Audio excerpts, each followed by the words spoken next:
Hello televiewers, good evening and welcome to this edition of Prime Hour on My Media Prime. This evening we are going to be looking at the historic meeting between former President Ouattara-Gbagbo and current President of the Ivory Coast, Ouattara, that took place yesterday, described by many quarters policy makers, political scientists as a very historic and lesson-giving meeting between African statesmen, and we are going to be discussing that this evening. It's not the first. Many persons are quick to refer back to what happened in Kenya and equally in Cameroon when the President of the Republic, President Paul Biya, received Nijon Frunzi. But we are going to be looking at similar cases to see whether it is the best way forward for Africa, seeing African sons and daughters ready to forgive each other, tolerate each other, and chart a way forward for their nations. Because if we were to quote President Ouattara-Gbagbo, I'm talking about former President of the Ivory Coast, he said whatever he was doing or he did yesterday is because he wanted to see the people of the Ivory Coast reconciled and chart a common future together. He did not do it for himself, and we are going to be discussing that. We are discussing this with our panelists who are in the house already. Dr. Nick Ngwanyam is in the house. He is a social entrepreneur. He is a politician and an educationist par excellence. Good evening and welcome. Thank you very much, listeners, and good evening, Leo. I think this is one of the most important topics that we are ever going to discuss in this house, because we'll be learning some great lessons and laying our own foundation for our own dialogue in Cameroon, reconciliation and unity that is on the way. So we need to learn the lesson so that we realize that we've been doing the wrong things and get on the right path. Thank you. Okay, we're also in the company of our consultant, Apostle Ambi Valentine Kwa. We're glad to have you. Good evening. Good evening, Mr. Leo. Good evening, my co-panelists. Good evening, Cameroonians and viewers of Prime Hour. Today we are discussing Côte d'Ivoire and other issues concerning Cameroon. We are very excited because it's like some kind of a wind that is blowing across the continent Africa, and we believe it will not bypass our nation. This reconciliation wind that is taking place all over the continent Africa, Cameroon will not be an exemption. Thank you. Professor Mark Anthony is a Pan-Africanist who has been following up what is happening in Côte d'Ivoire. We're glad to have him with us this evening. Good evening and welcome. And we also want to use this opportunity to express our deepest sympathy to you for the loss of your sister. You just came back from burying her, and we pray for the repose of her soul. Thank you, Mr. Leo, and thank you to all Cameroonians who were fully, in one way or the other, involved in wishing her a better rest. And I want to say good evening to my fellow panelists and to all Prime Hour viewers. It has been a while. I am struggling to pick up because I will tell you, it's not been easy. It's not been easy. And I believe that this particular topic we are discussing is exactly what we expect to see, not only in Cameroon, but across most of our African nations. We are a people who are supposed to live a life of peace and learn how to receive one another.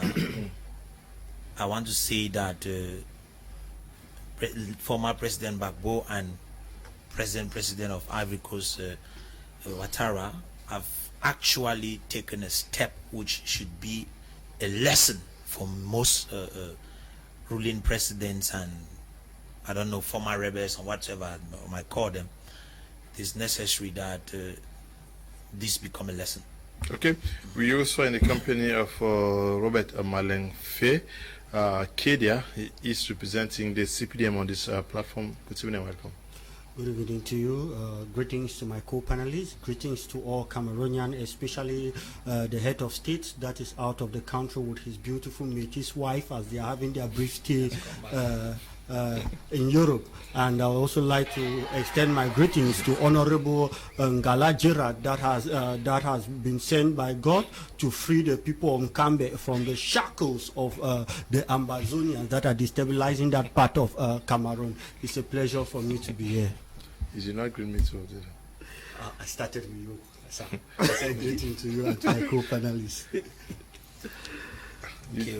You described, you gave adjectives to everybody, but you did not give me any adjectives. No, you're already looking good. The viewers are you're looking good. When I looked at you, I thought I was seeing frown beer. You're looking good, fresh. Good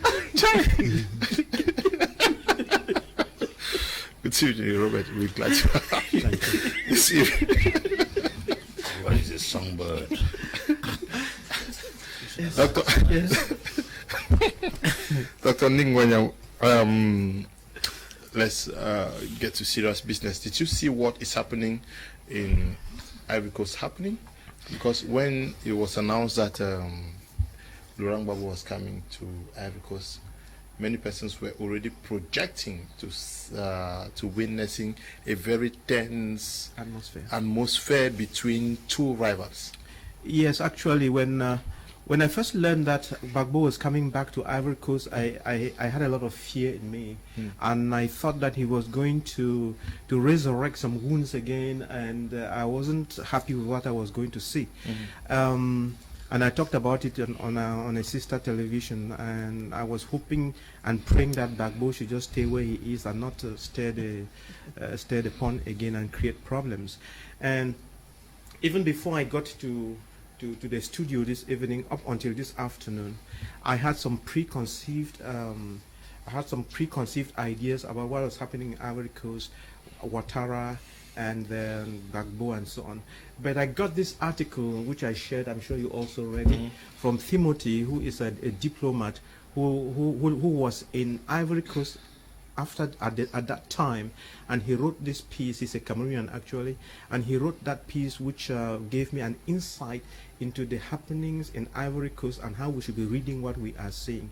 And from that his article, 4 names stand out, and those 4 people are responsible for the war in Ivory Coast. Number 1 is that I know that Apostle Mambe is here. In fact, I'm not very good at history, but he can help me polish it up, because we need this background to be able to understand. 4 people were involved in that war. You had the general. He's called General Gay.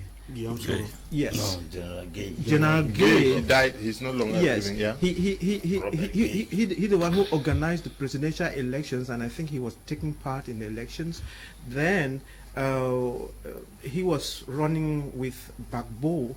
Then somewhere at about midday, Gbagbo was kind of like winning. Then he started what we like to do in Africa. He wanted to stop the elections and create problems, and the Ivorian population rose against him, and that led to his death. So Gbagbo became the president, and he was there for 10 years.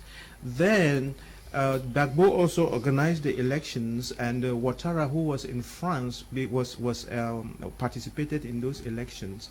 And something similar also started to happen, and probably Gbagbo would have accepted the results as they were, but his wife Simone, having tested power, caused the intoxication and wanted a fight.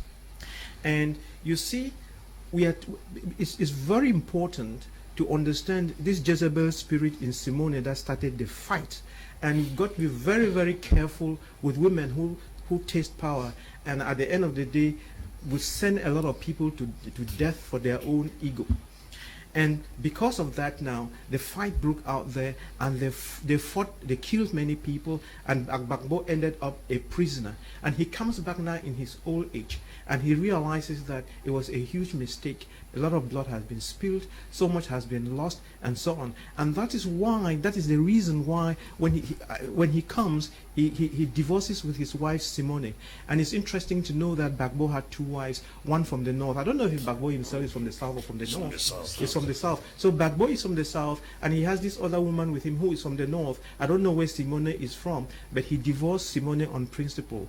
And that is just something I wanted us to pay attention to realize that wars don't usually start in a crowd. Wars always start, it's 1 or 2 people who have the evil spirit, and they will create these wars. And that's why we ought to be very careful what we tell each other. And especially if you're in power, be very careful with your wife. You will see that most SDOs are not very good, and most of the time the problems are caused by their wives. Thank you.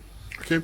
Yes, did you see this coming, Apostle Ambe? If a prophet had told you that these 2 guys are going to be meeting yesterday to ease the tensions amongst them?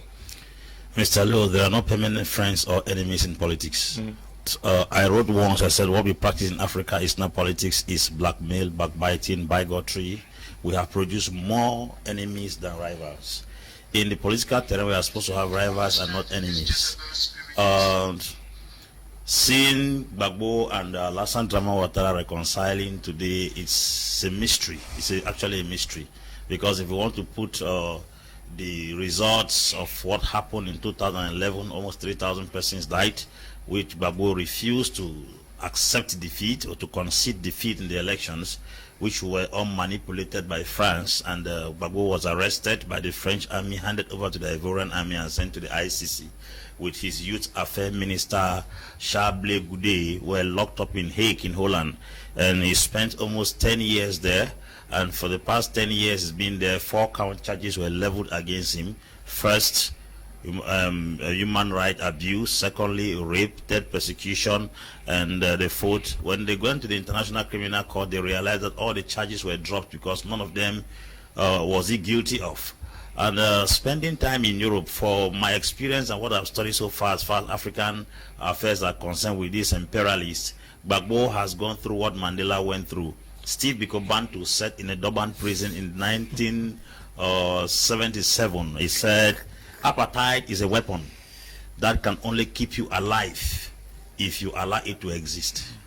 That is to say, Mandela could only survive because he permitted apartheid. Steve Biko Bantu was killed because he did not tolerate apartheid. So it's to let you understand that if Gbagbo is coming back to Ivory Coast, Gbagbo must have been cooked, brainwashed, sanctified, and sanitized by the French people. So the Gbagbo that left the shores of Africa some 10 years ago is not the Gbagbo we have right now. And for us to be convinced that Gbagbo and Ouattara are 2 different persons is an error of monumental proportion. Those are 2 persons with different faces, the same person with different faces. They have the same ideology. Don't be surprised that Gbagbo has come back to take power. It's the same thing that happened in Central African Republic when David Dacko lost power to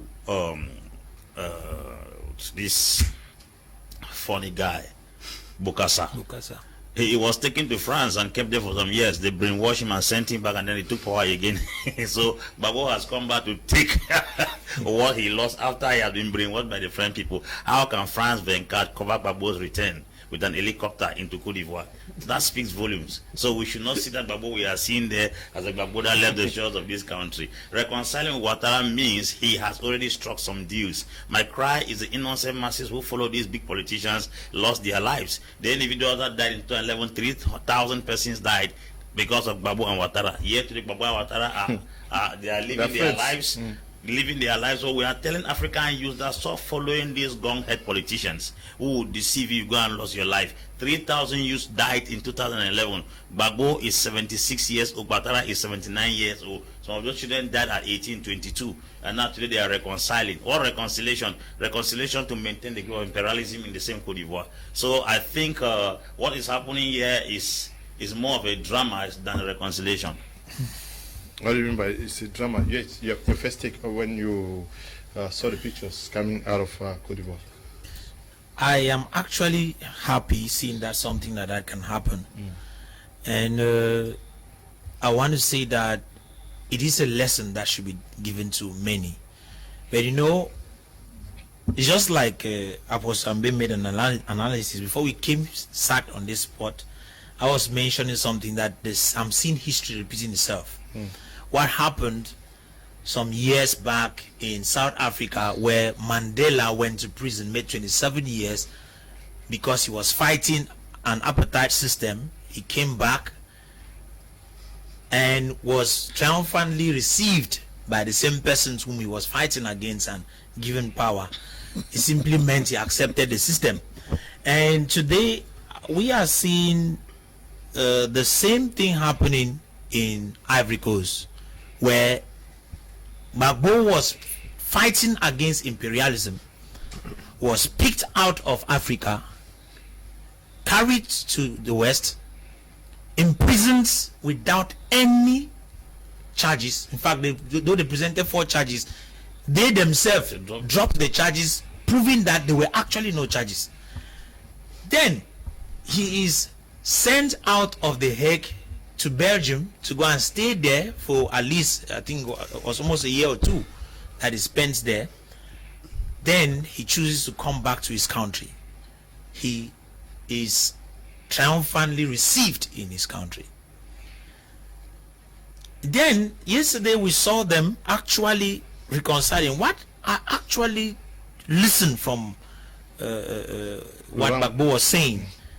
When I listened to him, I heard him actually made mention that he was the head, and so he expect that those persons whom were locked up were still in prison because of him should be released. That actually made sense to me. I was happy about that. If the president can react to that particular proposition, that will be something of good that will come out of this should I say drama that we are seeing that is unfolding. And if that is done, you see, I was listening to Gbagbo. The way he was speaking with a lot of confidence. He was speaking like he is still the president, and he even called the president by his name, Ouattara. Then before he later on said, "Oh, because you excuse me, President Ouattara." Yeah, but President Ouattara also says, "Je suis content d'être ici avec mon petit frère." He did not call him, yeah. It is. There was so much they claim they had been long-time friends before even having a problem which they had. So their friendship goes beyond the war that they had among themselves. I'm of the opinion that we should pick the lessons that need to be picked out of this, but those who are standing to fight against imperialism should do it with their heart. They should stop manipulating Africans, because when we see all this, some people believe that in order to excel, you necessarily need to work with the West in order to make it. But those are lessons that will destroy our very continent. So the only thing I can pick out of this issue is the fact that they choose to reconcile. That reconciliation, which they claim that is for the purpose of Ivorians. If it is for the purpose of Ivorians to actually move them forward rather than for their ego, then it will be good. But as long as we already know most of these guys, they are not working for the people. They almost are always working for themselves. So I wish that this one can be different. That's what I can say, Mr. Liu, concerning this. I wish it should be different. They should be fighting for the people. If it is a reconciliation for the nation and for the people, then it will be a good reconciliation. But if it's a reconciliation for power purpose, then I am of the opinion that Gbagbo would have better remain in Europe. But now that he's back, and we have experienced this wonderful reconciliation in quotes. I don't know how Keder sees this. Do you see it from the perspective? Why must we be pessimistic about something? Is this not something that should give Africans hope and some form of celebration? We saw what happened in Kenya, and why are we pessimistic? Sorry, maybe my own stand maybe was which you are not expecting. Talking about these two leaders, yes, they have come to discuss peace. It's something good. But it was not like a peaceful discussion, but they were negotiating. Because when a leader says that the last 2011, I was the leader of the thing, and I'm out today, and those that are in prison are supposed to be freed, he's indirectly telling the other partner that, okay, fine, we are discussing peace. The first step for peace is to release those that have been in prison. That's what he's saying. Now, we should be very honest when we are analyzing these two things. Who need peace among the two of them? Is it Gbagbo or is it Ouattara? For me, I believe that is Ouattara that need peace more than even the Gbagbo. Why do I say so? 3,000 people have been killed during the 2011 crisis. And Gbagbo was taken to the International Criminal Court and he was set free, that he is innocent. The question now I ask as a political analyst, who is guilty? That is the question. Who is guilty? And so maybe the guilty person is struggling to bring peace in Ivory Coast, which is something that I appreciate. Everyone like peace. When we talk about peace, is something good. Now, when you realize what happened in 2011, you realize that Guillaume Soro, Gun Coulibaly, Ahmed Bakayoko, those are people that shift and supported Ouattara. And Gbagbo stayed alone with Charles Blegoudi. Now you realize that in their party, the Democratic Party, which today Henry Konan Bengue still remain the chairman of the party, where Ouattara is the candidate, you realize that the only person that Ouattara has today is the chairman of his party, Henry, which has even fallen with him. Guillaume Soro is out of the game. He's out. Charles Blegoudi is with Gbagbo. Kun Coulibaly is of late. Those are the supporters that Ouattara had. You have yes, you have Mohamed Bakayoko. He's of late. Those are the supporters Ouattara had. So Ouattara is alone now. His strong supporters are dead. Guillaume Soro, that is a rebel we all know, has turned his back against him. He's out. So he actually needs the peace, because the people of Ivory Coast, they are welcoming peace, but they'll still ask, what happened to the 3,000 people that died? Who is guilty?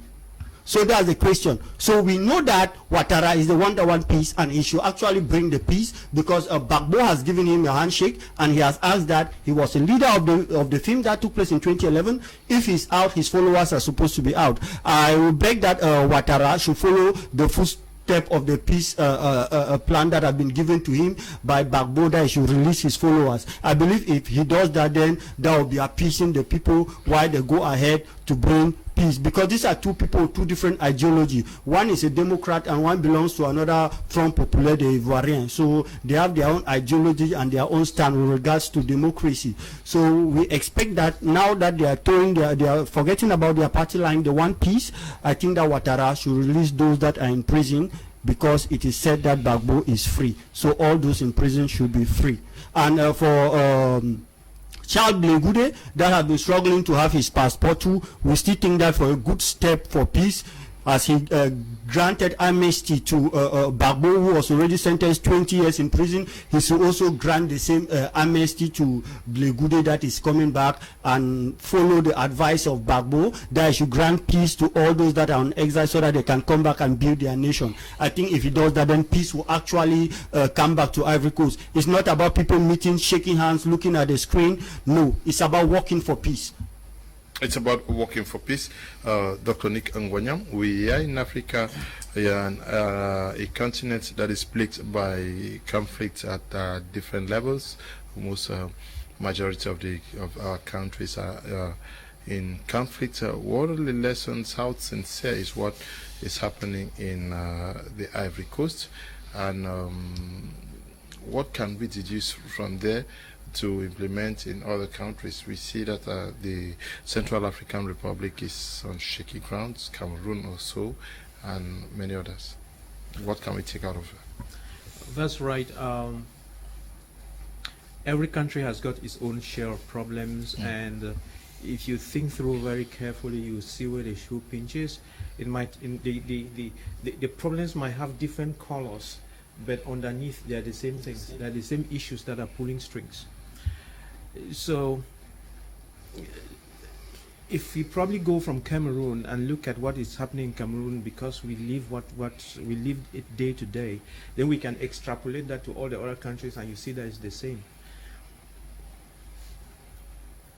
If you come to Cameroon, for instance, and find out what is the problem in Cameroon, if we were to, of course, we'll enter into the details. The problems of Cameroon on our fingertips again. There's the Anglophone problem, there is the youth problem, because whether they are from the north, south, east, or whatever, they are the youth problems. And Kedia can tell us a lot about those youth problems, because he's a youth and I know what difficulties he's going through. All the youths to go through the same problems like him, and it's very painful. It's very painful. Yeah. Except that sometimes, I don't know, I would speak the truth about that, but youths are going to a lot of trouble. Now, then our agriculture is bad, our economics is bad, our politics is bad. Just so many things are not good. And when we want to start trying to see where the problems are and to correct those, we want to correct them and be as good as the other nations that we run to.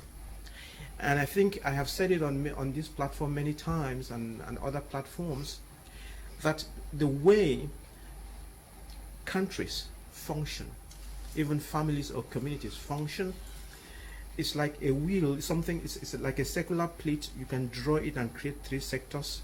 In one sector is politics, the other sector is economics, and the third sector is development.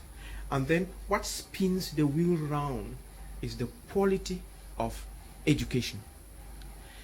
Now, when you go through all these African countries with problems, it doesn't matter how they look on the outside, the politics is bad. The economics is limping. The youth people don't have money in their pockets and they cannot pay for their goods and services. The youths have no future. Then that's what we've said. The politics is bad, the economics is bad, and added to that economics, the agriculture, whatever, is primitive. Then there's the development, bad roads, bad communication, bad housing, whatever.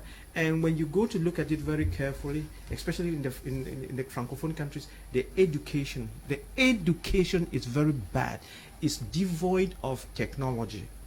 And we are going to be able to have to correct all these things so that our countries can surface. Now, what is happening is, in all these countries, the cake is small. The cake is small, and those that are in power and are privileged, they go for the cake, and the masses have nothing. And to solve the problems, we need to bake more cakes for everybody. That's the bottom line.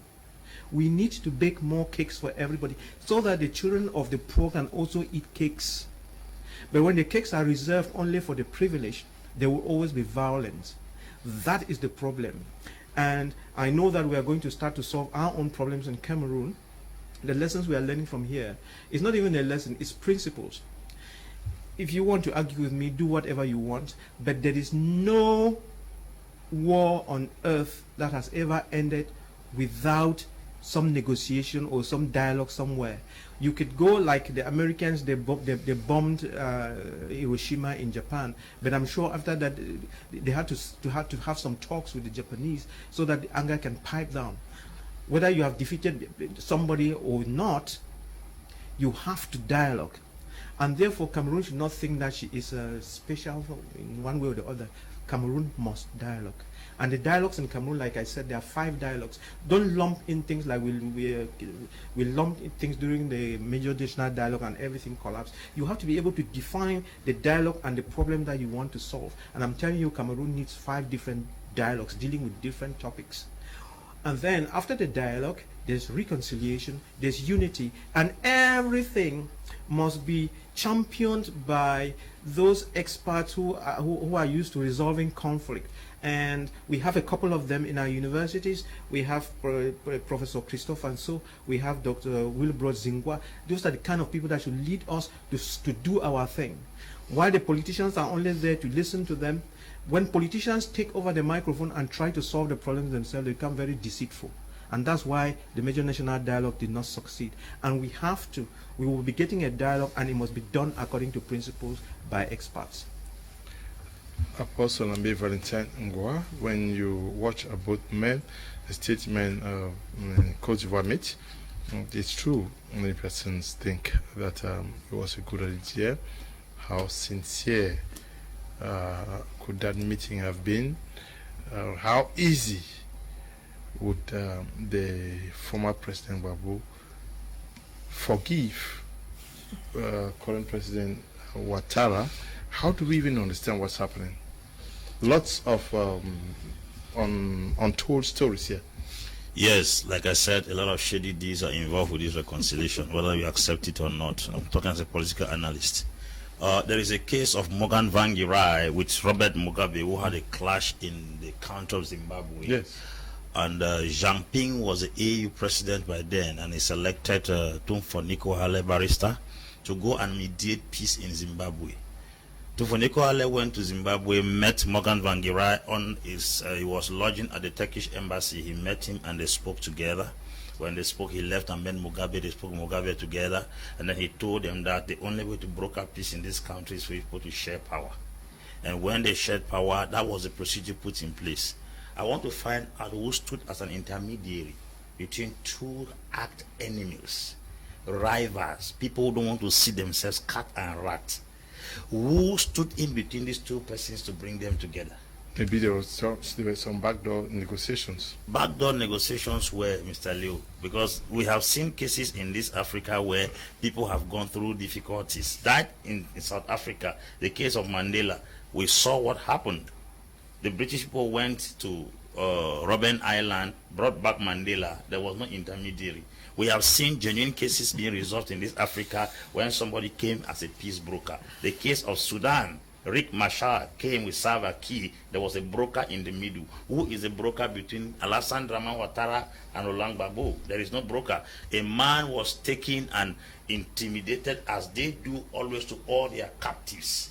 They water down your philosophy and drain the energy that is in you. They instill in you their philosophy and then send you back. I have told you on many instances. There is a case of Jean Bendel Bokassa, the cousin of David Dacko, who was used to bring down David Dacko, and then David Dacko was taken back to France, educated, re-drilled again, sent back to Central African Republic to conquer Bokassa. He conquered Bokassa and then took over power. That's the first instance. There's a case of Mandela. He was kept in prison for 27 years at the Robben Island. After that, they brought him back to stand as a political liberator, not an economic liberator. That's the reason why Malema is still fighting for economic freedom fighters today in Africa, in South Africa. Steve Biko Bantu, born for 18 June 1946 in the KwaZulu-Natal area, came up and started fighting against this very apartheid. He was arrested and he stood his ground until he was killed. The last statement he made that I made, he said, apartheid is a weapon. It can only keep you alive when you accept it. It means before Mandela came out of prison, they had negotiated. I'm giving you back this case of Gbagbo here. The 10 years in Hague were years of a total reprogramming. I'm telling you, the hard drive of Gbagbo has been rewired. New information have been stored into this hard drive. They are sending him back to come and maintain the imperialist position. Do you know that Gbagbo is still sitting on the balance? There is a bank in the West region of Africa. It's called BCAO, which is Banque Centrale de l'Afrique de l'Ouest. He is accused of embezzling 20 billion from that bank, and the charges are still on his head, which means Ouattara can decide anything on Gbagbo's head. So Gbagbo has come back to the country because Gbagbo is the person that understands grassroots politics, and Gbagbo is the people's choice. And Ivory Coast can never have peace as long as Gbagbo is in captivity. That country was still standing on a balance. So they have sent Gbagbo back to come to the country, let the people have peace. That's the reason why the return of Gbagbo was like a triumphant entry of Jesus Christ into Jerusalem. And it was France 24 that sent their helicopter and their cameramen to cover it. France 24 cannot cover Gbagbo if they are not with Gbagbo. Now, Gbagbo was the person that denied the exportation of cocoa to France, refusing France to stand as an intermediary by selling the Ivory Coast cocoa. That was the reason why they had to bring him down. When did Gbagbo suddenly become a partner of French government until they are sending their channel to come and drop him back into Cote d'Ivoire? Yes, Mr. Liu. Apostle Paul in the Bible was not originally a good man. Of course. God transformed him. Of course. There's a transformation that comes from the heart. What says that in one prison that comes from torture? This transformation is born out of torture. Paul not the Holy Spirit conviction. Paul was tortured. He lost his Paul was convicted by the Holy Spirit through divine encounter. This man was tortured in Hague in Holland. Tortured in Hague in Holland. And then the worst of it is that he was living in Belgium and then they refused to give his passport. After they have dropped the charges. Now, the charges that were levied against him that he was regardless of what are the remunerations, what are the payments. Apostle. Yes, Mr. Lee. This man says that what I'm doing is because I love my people. I want reconciliation. Why don't you believe even what he says? Mr. Leo, because history has taught us that when these guys catch you, by the time they are done with you, your language will change. We are here to analyze now. We are just being sincere. This thing is, how do I put it? Let's pray it's true. Let us live in the place of prayer now. Let's live in the place of prayer. Let's pray this. Let's cut real. There is this also a lesson, Professor Mark Anthony. You are a Pan-Africanist to Africans that we can solve our problems, because he has been asking who was the intermediary, and if there is none, can we also say that Africans, if they have the will and pushful, they can sort themselves out? Mr. Liu, like I earlier said, it is very important to know what to pick from any situation in which you find yourself in. For example, we are seeing Gbagbo coming back and being received by the president. We can't actually see any intermediary. Yes, that's not a problem. We saw them talking about reconciliation. That is a good issue. The question is it genuine? Because that's what we are supposed to be looking at. It's not even the issue of whether they are reconciling. If reconciliation, the way they did it, I love it. I want that everybody should copy this kind of thing. I'm talking about the lessons. Yes, that's what I'm saying. Until you enter their hearts, you know whether they are genuine or not. I would love but the fact that they could sit together is something that I wish that every politician in Africa could learn and maybe take as a lesson. Okay, we could sit down after our problems and deal with our issues. After all, we are brothers. If that can be a lesson from this, then it's good. We will not go without questioning the fact that, Leo, how long is it going to last? Those are some of the things because what will cause it to become an effective lesson will be how long it's going to last. If this particular reconciliation or talks that they have started actually last and we see results, like Gbagbo asked for something indirectly, I was the head, and my being taken to prison led to others going to prison. Can we sincerely sit on this table and think that no negotiation went on and that Gbagbo just was accepted? No, it's not possible. Before even Gbagbo came to Ivory Coast, there had been surely some guarantees, there had been back talks, and those back talks are the result of what you are seeing today. It's not just something that just happened. It didn't just happen. I remember the Prime Minister himself had been trying to do some talks from behind. Apart from that, we will also want to look at the whole issue and say that even though there is no practical individual we can see in front that is showing that somebody negotiated, from everything, let's even say nobody is going to negotiate. From everything, that should be a lesson. Can we sit like this and after having gotten a lot of problems, we come together? Many persons have died, you've done wrong. Then we come back and say, okay, let's talk, the two of us. If they can do that, then that is powerful. If they can do that kind of thing, I want to pray that every African leader should learn that. But Leo, I am of that opinion that this thing is might be somebody's being forced to do something, and doing it might be for the sake of another person. Okay. So I don't want to just accept the situation, but I wish that it could be true. That's just what I'm saying. Robert Kadia, why do we think that Africans themselves cannot think in the interest of their population? Why must we think that someone has forced our African fathers, because they are African fathers, whether we like it or not, to engage in what they are doing? Don't you think that this is also a lesson of tolerance and forgiveness in the interest of the people of Ivory Coast. Ivory Coast has suffered a lot. Yes. Human persons, human beings were killed in their numbers. Property were destroyed. Why don't we think that Africans themselves can see the need to do politics differently? You see, since we are talking about Africa, Africa is a continent that they know their problem. They know their solution, but they are always having problem in implementing the solution of their own problem. To talk about these two people, you see, the two people are the head. But to unite is not only about those two people. It is who those people are leading. Are they bringing the people they are leading together to bring peace? That is what Gbagbo said. That I'm doing this not for myself, but for the people. But for the people. Now you realize that Ouattara, who comes from the Democratic Party, we should know that the Democratic Party has been the one ruling from 1960 to 1999. After what happened? Before Gbagbo took power with the Popular Front of Ivory Coast. And after his rule, it has gone back to the Democratic Party, which is there led by Ouattara as president and Benji as the chairman. Now you realize that we are talking about two opposition parties with their own ideology.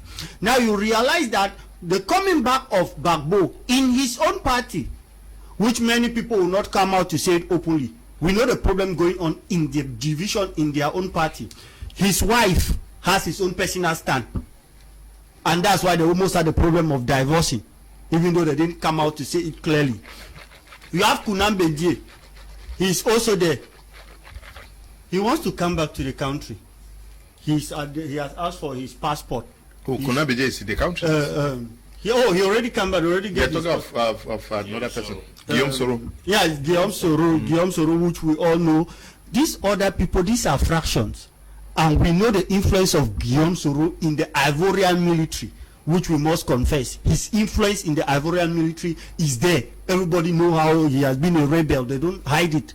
So he's needed to come back and bring peace. That is why Gbagbo said that he's greeting him for peace, but he will want him, one, to release all those that are in prison because of him. Two, all those that are out of the country. When we say out of the country, we also mean Guillaume Soro, the rebel leader. Like some people are asking for the release of people in Cameroon. Pardon? I could have even loved that some people in Cameroon could have been going on radio, TV station to say release Seseko Ayoktabi. But they don't even do that. They are there shouting that the government must discuss with Chris Anu and the rest, with the other guy in Norway. What's that his name?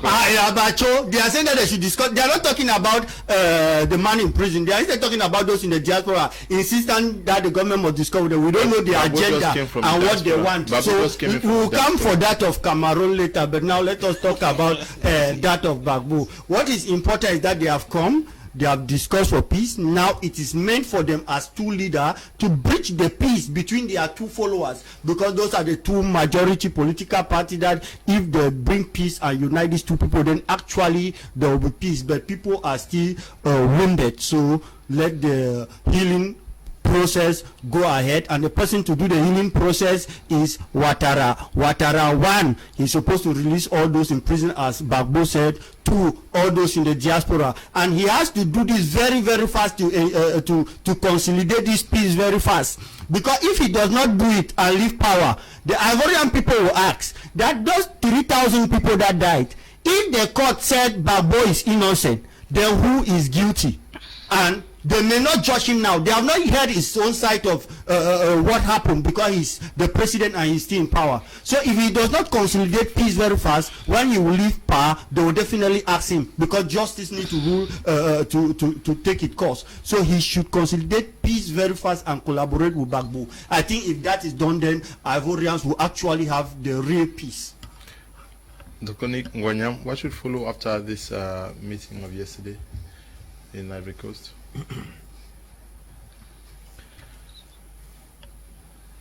I don't really know. I wish I had asked our experts, the conflict resolution experts. They are hardly available.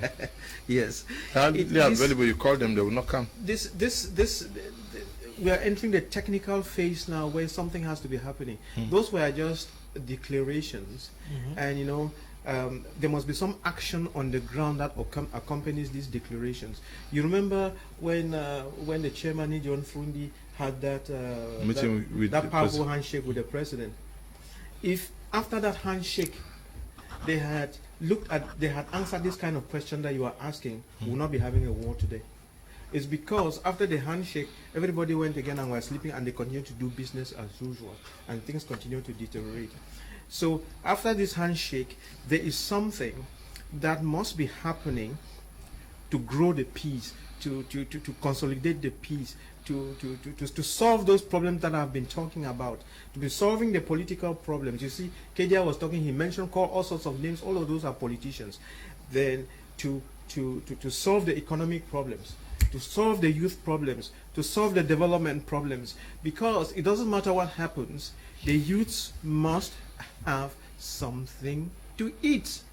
You know, when Christ says, Peter, look after my sheep, or give them something to eat, that eat stands for all that we need as human beings to survive. It's food, it's shelter, it's the ability to get married, it's all those things, to have jobs, all those things. So what are they going to do so that at the end of the day all these problems can be solved? Because talking without solving concrete problems is getting us nowhere. And that is the kind of thing too we're going to have in Cameroon. After the talking, you must solve problems, solve the political problems. You know, like of course we'll be coming to the specific problems of Cameroon. You see these 350 political parties only creating confusion and anger. Like they will all die. And when they die, then you'll be able to organize the politics. We cannot organize the politics with 350 people making a lot of noise. So they would die, then so that you can be able to organize the economics, organize the development, organize the youth, organize the education, and put money into people's pockets. And you must feed the people. Like I said, feeding the people means solve their problems, solve their everyday problems. You can talk politics from morning till evening, sing all the songs, but if you don't solve the problems of the people, if you don't address yourself to their daily needs, if you don't give them hope, you are in trouble. Okay. How do you know that you are giving your children hope? If they stop going to the U.S. Embassy at 4 a.m., if they stop dying in the Sahara Desert and in the Mediterranean Sea, if those that were outside are so happy to come back and start their own businesses and things and grow, if you stop importing rice, and then if you come to a point where more than 60% on your supermarket shelves are goods that you have manufactured in your country, you will have peace. Okay. Apostle Lambe Valentine Gwa, you are an expert on issues of Africa, politics. What, according to you, you have been pessimistic, I must say, but what should follow this meeting out there in Cote d'Ivoire? Mr. Lo, all of us pray for the good. Because we are talking about sustainable peace, not just peace, yeah. All of us are praying for the good for every country in Africa that has gone through trials of war and civil wars. You see, we almost had a very delicate situation down there in Kenya until Uhuru Mugai Kenyatta and Raila Odinga. Yeah, they came up. They came up. But you see, there was a priest that came in between them, a pastor, brought them to church. They reconciled in the presence of God. I'm not pessimistic. I have a worry with this reconciliation. We saw TB Joshua in South Sudan. In South Sudan, he went there to negotiate.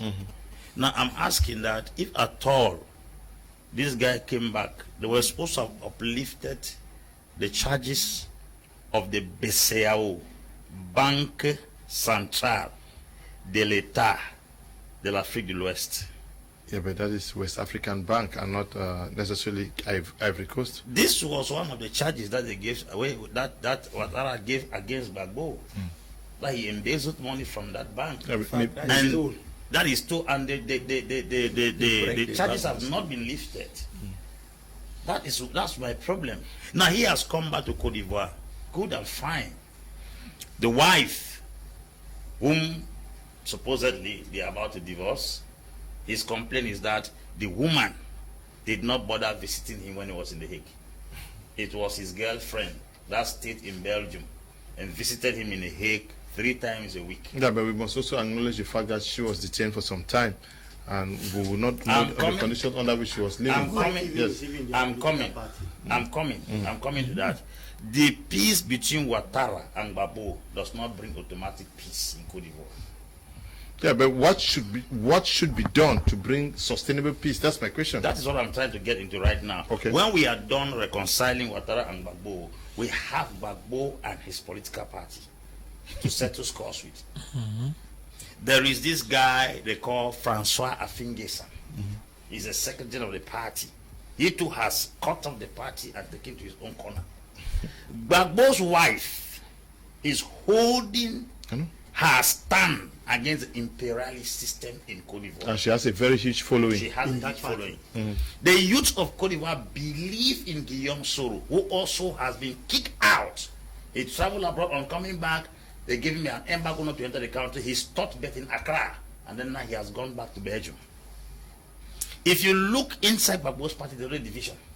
Simone Gbagbo is standing on the fact that the Gbagbo that left the shores of Cote d'Ivoire to Hague should be the same Gbagbo that came back. She's still maintaining the stand. The fight should continue. This is exactly what happened to Winnie Madikizela Mandela. Locked up in prison for 7 months. The husband 27 years in prison. When the husband came back, Winnie Madikizela Mandela was standing on the ground that they want complete economic and political independence, not knowing that the Mandela that came back from Robben Island is not the one that left. So Mandela was. Wait, Mr. Lo, are you not? Did you he had given his life to Christ. This woman wanted the same stand. Mandela had come out with another philosophy. So Mandela was forced to divorce her. So Gbagbo is not actually divorcing Simone Gbagbo because of the fact that she didn't visit him in Hague. It's because Simone is still holding on to the same philosophy that both of them held before Gbagbo was arrested. And she has a very huge following in Cote d'Ivoire. Now let us consider the fact that they have reconciled. Because Ouattara is from the minority north and Gbagbo is from the south with Charles Blé Goudé. Let us consider the fact that Gbagbo comes back to power. Inside Gbagbo's party, there is going to be chaos inside Cote d'Ivoire. So Cote d'Ivoire is standing on the balance. Guillaume Soro was the one that joined Alassane Ouattara to fight against Gbagbo as a warrior. Guillaume Soro entered the rebel gang at the age of 28. He has served twice as National Assembly member and one-time Prime Minister in Cote d'Ivoire. Guillaume Soro has his own grudges. And there are charges leveled against him by Ouattara. So Ouattara is not in good terms with Guillaume Soro. Simone is not in good terms with Gbagbo. Then Gbagbo is trying to reconcile with Ouattara. And then Konan Bide also, who has disconnected. There's a lot of mix-up and zigzagging in the entire system. But it starts from somewhere. At least it starts from somewhere. These two political rivals have come. Let's accept that they have come to reconcile. Let's accept from the point of view all of us have seen, they have come to reconcile. But there is one thing I have to let you understand, Mr. Liu. Until Ouattara will lift up the charges against Gbagbo concerning the regional embezzlement, that's when I will know reconciliation has actually come. You cannot leave a motive, you cannot leave a scar on someone's life and then you claim to reconcile with him. Secondly, if he goes ahead to free all the prisoners that Gbagbo has requested, then we are going to understand that peace is in process. And right now, Alassane Dramane Ouattara, from where he is standing, he has already violated the constitution of Cote d'Ivoire by going in for a third tenure in office, which is against the constitution. He has another group of people who are against him. So Cote d'Ivoire is a cake broken in several pieces. It will take a technocrat in peace and conflict management to bundle all these pieces to give the cake its shape. Because besides this thing we are seeing here, there are other strings that are attached to what is happening here. So I don't see full reconciliation and restoration through this reconciliation between Gbagbo and Ouattara. But this is something Africans should celebrate, Professor Mark Anthony, whatever the case, because yes. Mr. Leo, we have been said. We see, I've been on that point that we should celebrate. Africans say Africans should not allow imperialists to come between them. Of course. Two brothers have said that we want to be together. Now we say there's a problem again. What you are looking there, Mr. Leo, is a lot of technical work that has been done. Where an individual who has been completely against imperial rule is completely cut out of his ideologies, then I want to say forcefully implanted ideas are in his head, which right now he is willing to execute without any force. I entered this place and I made mention of something, though Apostle was saying that is not the same. I said history is repeating itself. What happened in South Africa is about to happen in Ivory Coast. An individual was picked out because of his ideologies. He fought against a system. He was taken to prison.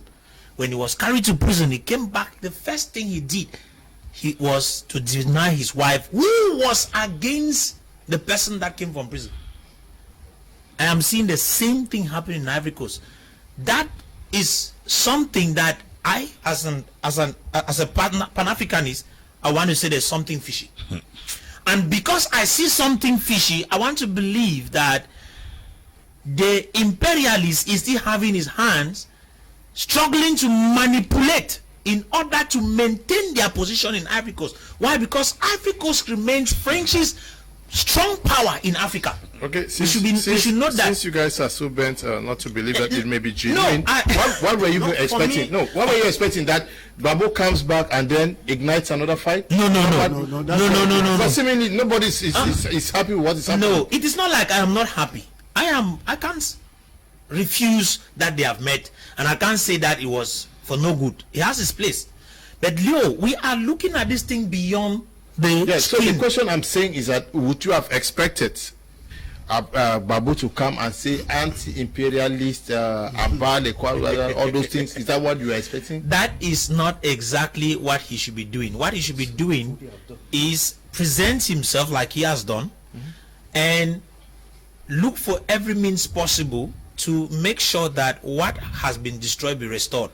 He just made a call that the prisoners who were with him be released. That is a good call. But Leo, the question is this thing going to be effective? Will it be implemented? I have declared that I wish that all Africans can learn how to sit together without any strings attached. They can come like this, solve their problems without anybody coming in between them. That will be good. That is the spirit of Ubuntu, which is what Africans believe in. We believe that we are one another's keeper. It should not be because an individual has been carried to the Hague and brought back. It should be because maybe we sat and then we saw that this thing that we are doing is wrong. Who arrested Kenyatta? That's a good question. None of them were arrested, but they came back to reconcile because there was a problem that was about to emerge in their country. And look at it. Kenya is progressing. As I said earlier, Ivory Coast is French's strong power in Africa, and if they get to lose that one, then means France has lost his position in Africa. And so when our man Gbagbo stood up and said, okay, we do not want any imperial rule, he was quickly removed, because if France lost that nation, it would have ended. But now he can come back and France will use him. He's well equipped to be used by France in order to maintain their rule.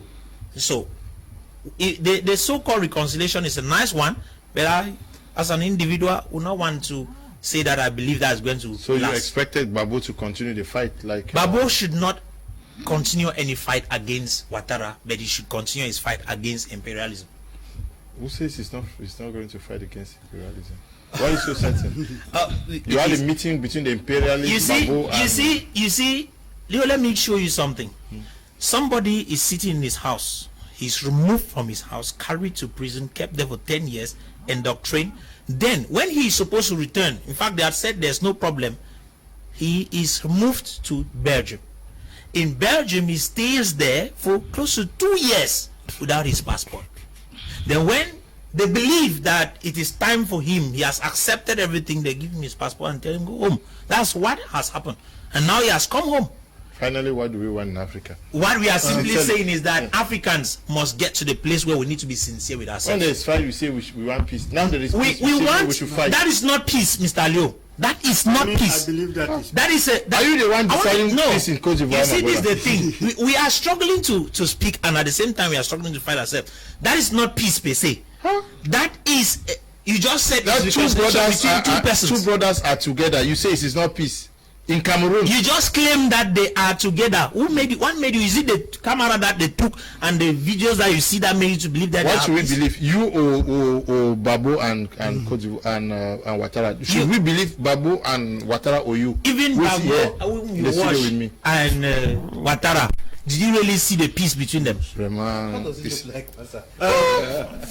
We must get to that place where we do not see things from just with our eyes and conclude. But you should be able to analyze them. You should become God so that you can see their hearts. Because how do we draw conclusion from here? From what you are saying, you expect me to take your position and stand for it, but that is not what I'm going to do, because what I'm seeing there. I'm a journalist, please. I'm a journalist, and in journalism, we relate what the first-hand information sources tell us. Where is good? Gbagbo and Ouattara cannot say we are for peace, and you are here to say that is not peace. How do we understand this? No, should I believe you, Professor Mark, who is here with me, or Gbagbo, who is talking? You should believe them if they have said that they have peace. I think that they talk of. Saying. No, that's not what they said. Okay. That's what you are saying. They said they want to reconcile. They did not say that is peace. But you sow a seed and it grows. What do you mean? Now you are talking because you see you don't conclude on something. Did you follow what Gbagbo said? Yes, I did. Gbagbo says le combat continue. Mais ce que je le fais pour la réconciliation du peuple ivoirien. That is what they are saying. You are in the studio with me to say that is not peace. Now tell us what should they do to. You just made mention. You just made mention. Le combat continue. Yeah, because you said ce que je fais ici. To debunk what you are saying, you say he has been indoctrinated. Yes. But he makes it clear in front of Ouattara that what I stood for continues. But the step we are engaging in is in the interest of the people of Ivory Coast. That is what they discussed. But you are here to say that he was, I don't know what lessons. Anyway, for me, I stand on the point that these two leaders have met to talk about peace, and it is something good. And now my own analysis that I've been saying so far are the processes that they need to bring together to ensure that actually the peace they are talking about should be effective. Because peace is not all about two people to meet, shake hands in front of the camera, smile and laugh. They did that in 2010, which we are seeing the video, how Gbagbo met Ouattara, they shook hands, they laughed, they smiled. Now we are still seeing it. By the videos we saw the major national dialogue. Pardon? We are in Ivory Coast. All right. So we are saying that as they met, they shook hands 10 years ago, and one person had to bite the other. Now they have still met again. That one should not happen again. Now they should bring instead people together. That's why I went ahead now to analyze at the level of their political party what is happening in there. Because these are politicians, and they are being followed by they are militant and they are sympathizers of their party. So they need to bring back these people together. That's why I say at the level of the Popular Front, which the leader there is Gbagbo, he has to bring his own people together. One is his wife happy with his stand he is taking to bring peace, and we know the follower of the wife, because the wife have eye that the next presidential election she will be standing for the Front Populaire. The wife has eyes there. Then the other young man also that was at the Hague with Gbagbo, he also have eyes. So is he doing the reconciliation that him Gbagbo, or he's bringing all his follower, the wife and the follower, Charles Blegude and the follower, all those that are in prison? So we are saying that it is something good for them to talk about peace. Then they should make the peace to be progressive. so that they should bring the other people together, so that we'll have the final peace. So they need to be progressive. The peace should be progressive. Steps should be followed. Yes. I don't know what steps you are an expert on African political issues. If we, because you described it as a cake, that is broken pieces. Pieces, yes. How do we get the cake edible by the Ivorian people? Okay. Beginning with the reconciliation, Ouattara and Gbagbo is a very giant step. For Gbagbo divorcing his wife, it's another split created. It's another fight. Yes, and when they are doing reconciliation, I'm sure everybody should be forgiven. Guillaume Soro supposed to be brought back to Cote d'Ivoire. Okay. As a member who has served in the General Assembly as a president, he holds a very high following in that country.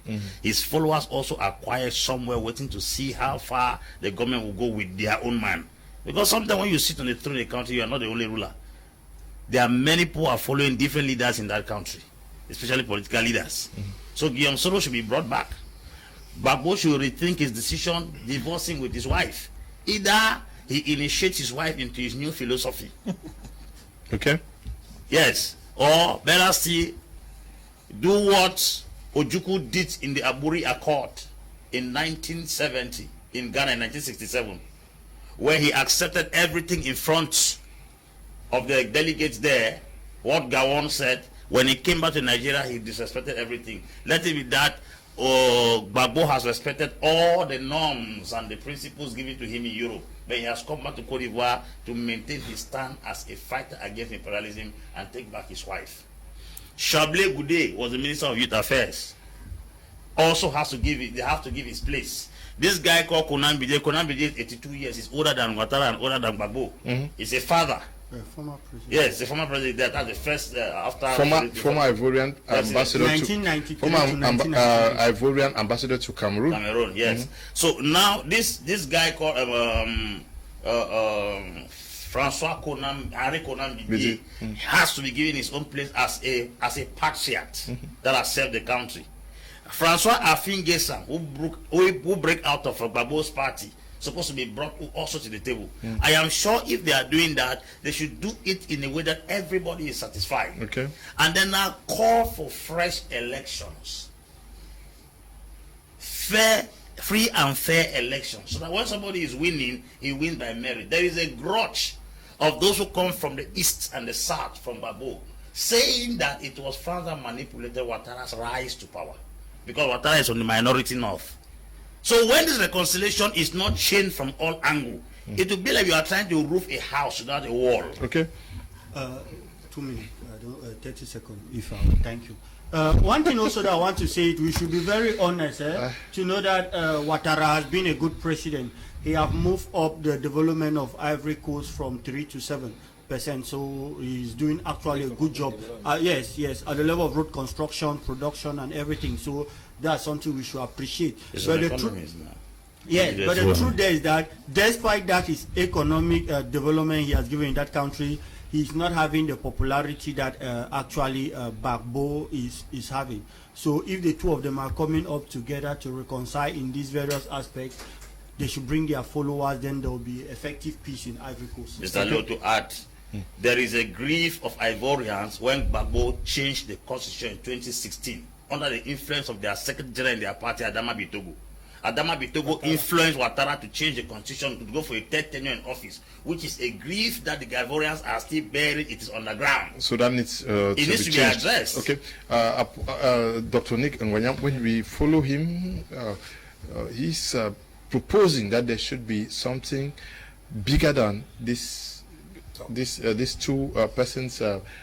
Ivory Coast needs a national reconciliation conference, something that will bring people beyond Ouattara and Gbagbo. Yes, like when Mark was speaking here, we're generally screaming at him that handshake that you are seeing, the handshake that we saw today, is a seed of peace that has been planted. When you plant that mustard seed and you water it, it will grow and becomes a mighty tree. So everything is a process, and the tree is in the seed.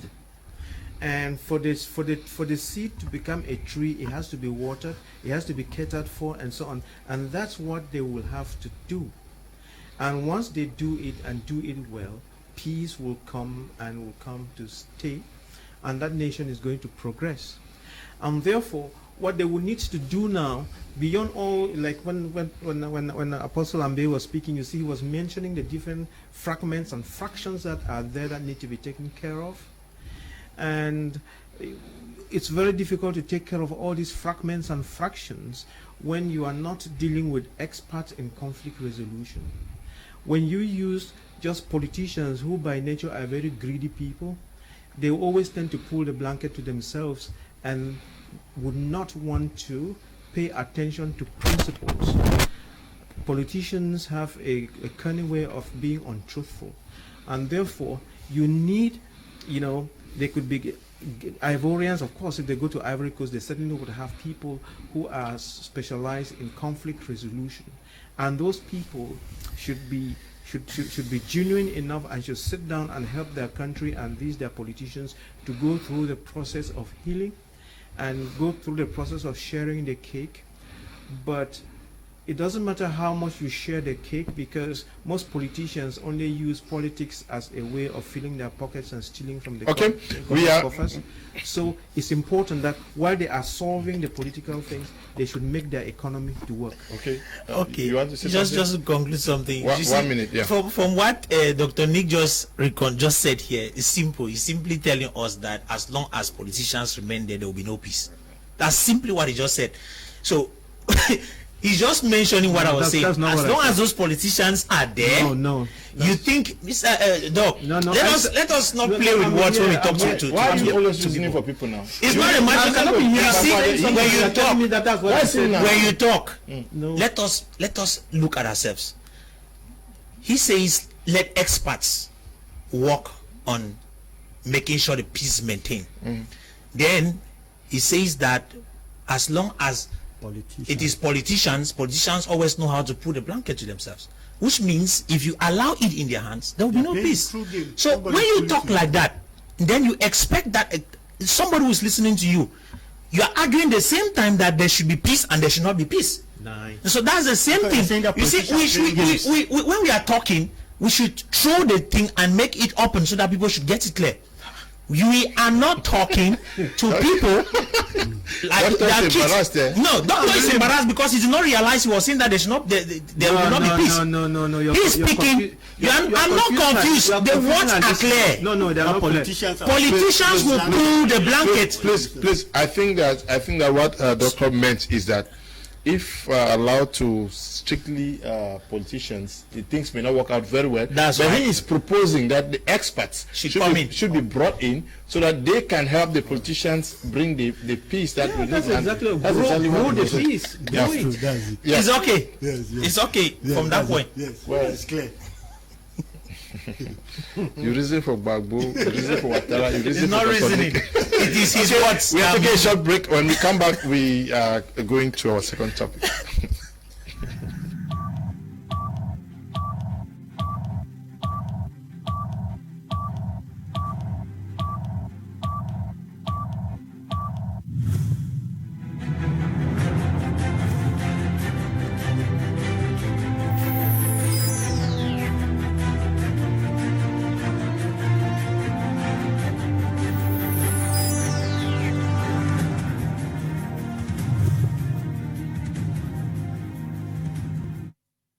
Okay, welcome back. You're watching Prime on My Media Prime. This time around, we are going to be discussing about finding an end to the smoking guns in the southwest and northwest regions.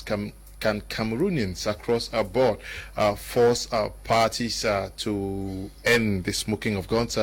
Dr. Nick Ngwanyam, do you think that Cameroonians, we are talking about across the board, from all 10 regions, civil society, politicians, have done enough to force both parties to stop the guns from smoking? Yeah, thank you very much. I'll continue to say what I said before, that we are entering a new phase in our problems in Cameroon, and I said that in Cameroon, we have the 5 problems on our fingertips. We have the Anglophone problem, which we know very well, and it's a war that's been going on there for 5 years now. We have a youth problem. We have problems. We have the Bamileke problems. There's the Bamileke problems. Then there's the Northerners problems. So many other problems. Then we have economic problems, developmental problems, and so on. So in this country, we must start solving the problems, and the solutions are soon coming. Like the other day, I said that when you see the first ministers and first directors locked up in prison because of COVID, that is the beginning of the change in Cameroon, and that change is coming very soon. We are going to have a genuine dialogue, which is true. And that genuine dialogue, I said there will be 5 dialogues in this country. The first dialogue that you will see is the Anglophone government dialogue. That's where, when I say the Anglophone, because the Anglophone would involve many groups, those in the diaspora, those in Cameroon, the fighters, and the federalists, the confederalists, the whatever, the separatists, everybody. That will be the Anglophone. They will have to have a talk with the government, and after that talk, peace will begin to come. And the other dialogues that the country must organize will be, there must be a dialogue between the Bamilekes and the government. There must be a dialogue between the Northerners and the government, a dialogue between the youths and the government, and then after that, all the Cameroonians have to talk to themselves and embrace themselves so that we can move ahead.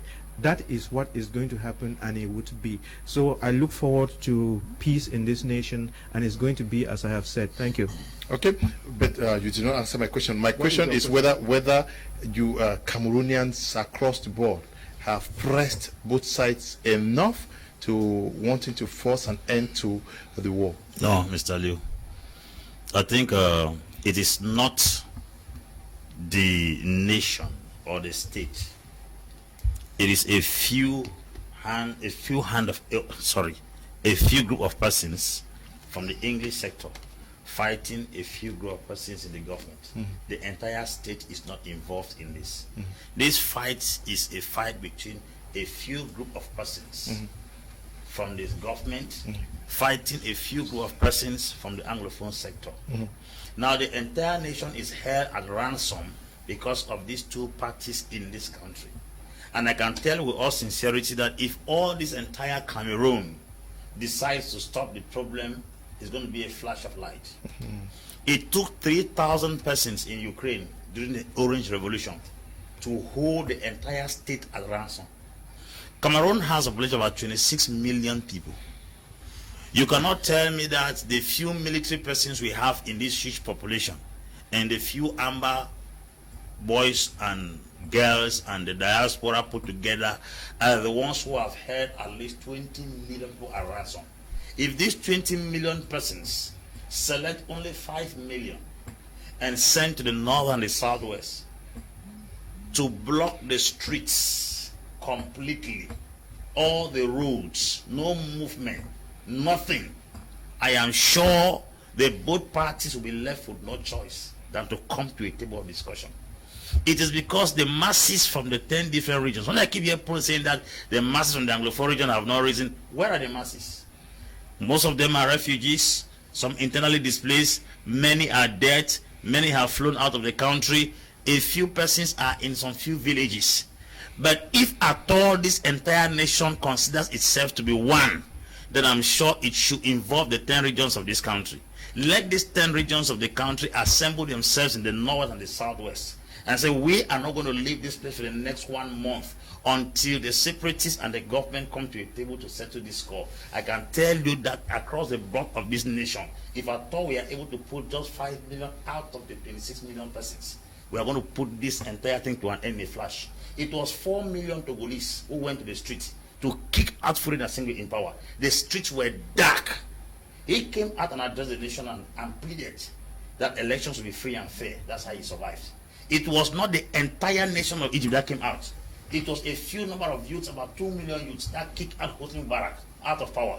It was at least 3 million Burkinabes that stood that Kampaore must go. We are 26 million. And not people who are not up to 1 million. The military is not up to 1 million in this country. The ambassadors are not up to 500,000. And they are holding 22 million persons at ransom. We, the civilians in this country, in the territory, must be sick. I mean sick. I mean intensely sick to allow these few parties to keep the entire nation at ransom. Okay, yes, your impression as far as pressing for an end, because seemingly we make more of declarations on media and on social media for an end, but are we actually engaged, even if we were to consider the social media, no, the civil society organizations? Mr. Leo, have we mobilized enough? We have been mobilizing, and I want to say that, and I'm sure that anytime we have the opportunity to sit on top of this platform, we tell Cameroonians, this thing is not an Anglophone, it's not Anglophones from the northwest, southwest who are supposed to stop it. We have been calling that Cameroonians who are of goodwill should step to the streets, because I want to say this: if we come out as Cameroonians, storm the streets from north, south, east and west, because I heard Apostle was talking of going to the northwest. They don't even need to go to the northwest. We hold Douala hostage, we hold Yaoundé hostage, we hold every region hostage. That will be enough to push not only the government to negotiate, but as well as push in the northwest the ambas to come to table. Mr. Leo, we have been speaking a lot, but we are not taking any action. It is necessary we take action, because without action we would keep on talking and nothing will change. I think it is time for Cameroonians to stop this talking and blame game and do what is right. If we have to force the government of Cameroon, as well as force the diaspora, as well as the Amber Boys, to agree on talking and resolving this problem, there's one way, and that way is the streets. Let Cameroonians not sit in their homes. Women, children, youths, if we can storm the streets. We are more than 20 million. I think if you want to look at youth in Cameroon, Cameroonian youth should be close to about 17 to 20 million youth.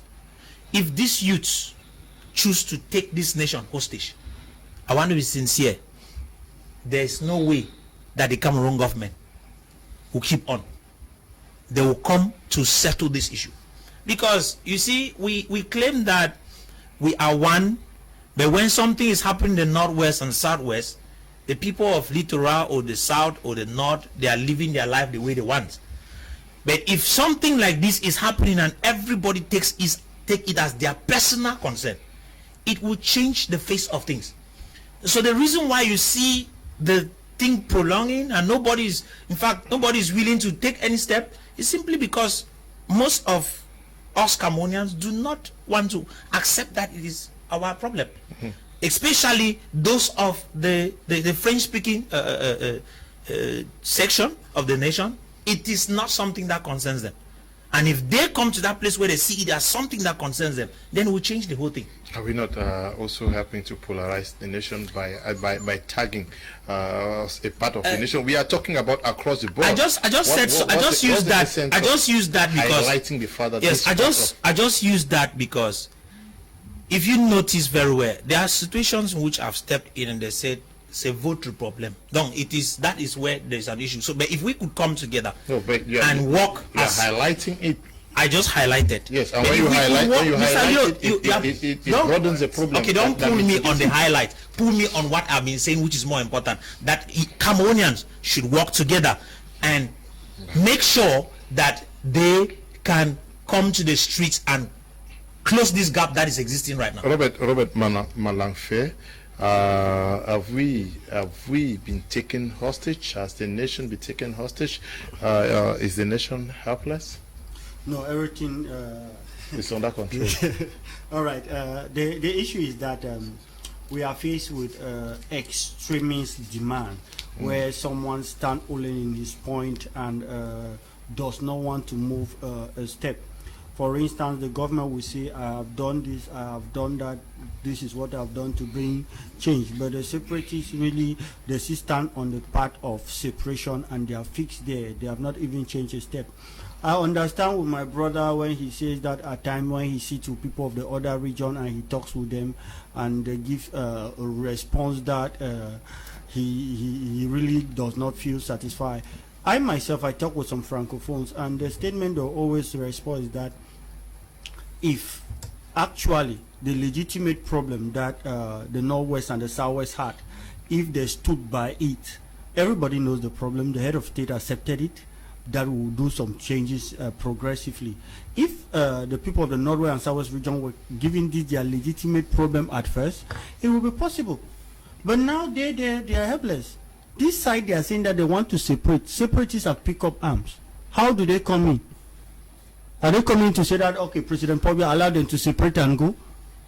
If they're coming to say, no, you are a brother, you cannot separate, it will be that they are supporting the government. So this is the complex situation around it. Secondly, we have individuals of the civil society and of the media that actually their role really question if they are actually to bring peace or they have other agenda. When for instance, a journalist will say the way Amber is killing policemen could be described as the way a child is playing his baby film game in the house. Those are statements that at times when we use it actually inflame it. So you realize that everybody needs to play his part. And if everybody play his part, we'll come back to peace. There are people that since this crisis started for the past 4 years, no matter what the government has done to them, they see it as negative. They keep on insulting the government, calling the government all type of names. No matter what the government have done, anything they say it is painted peace, it is this, they call all names. And there are some people that they will say that no, separation is evil, they will never ever align with them. You realize now that the common man is suffering. Because if you go deep in Northwest and Southwest, and you ask the common man, the villager, the first thing he will tell you is not that he's interested in that separation. What he will tell you is that we want peace, we are tired.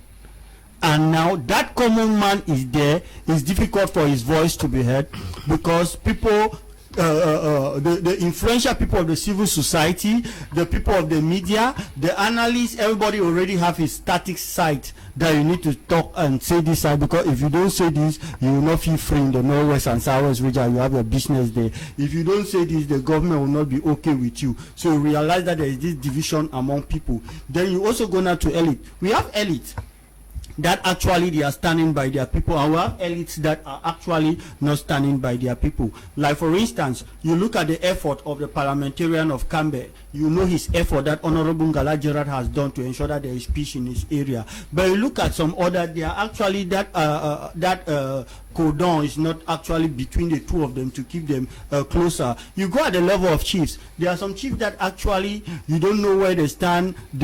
Because of their political stand and where they are, the relationship between them and their people have been destroyed. So we all need to come back. It is 4 years now.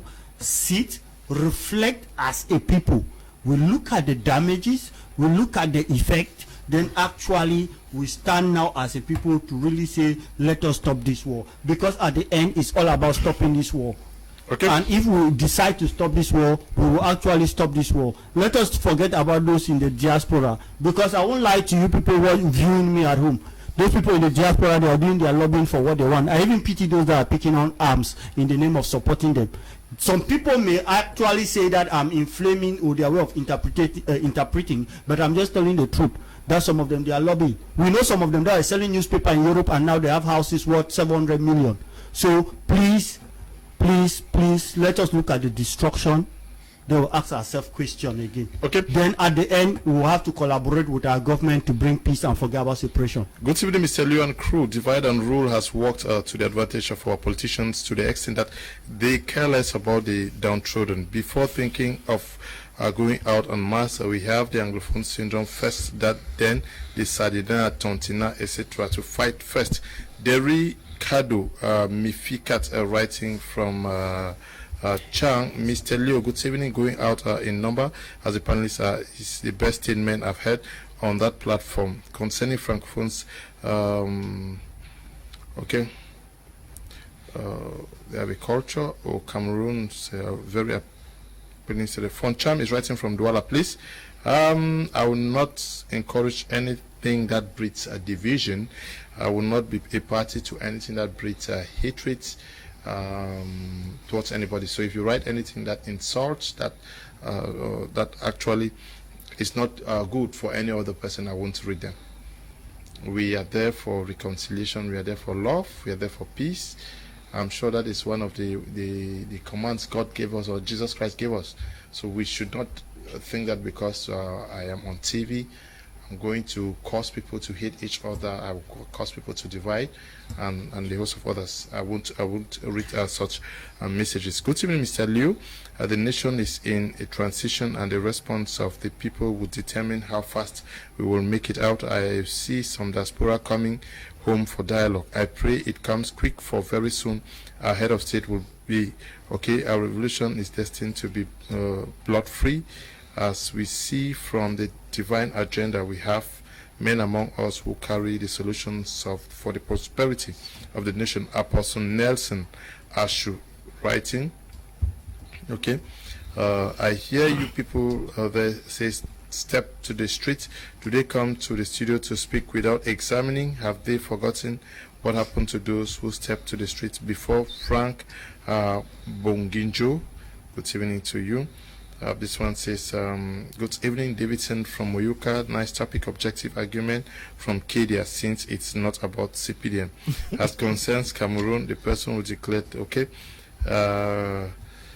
Greetings to you, Mr. Liu, and all panelists. I want to agree with Prof. Mark that the crisis can be solved by mass demonstration in the economic and political capitals. Remember, the Vietnam War ended due to demonstrations in the USA, which made the American government to withdraw its troops from Vietnam. Collins, writing from upstation in Bamenda. This one reads, good evening, Mr. Liu. This is Adrian from Mutengene. I just want Africans should be very careful with the return of Gbagbo. He's out to keep pushing the French ideology in Africa, something Africans are trying to run away from. Good evening to you from Mutengene.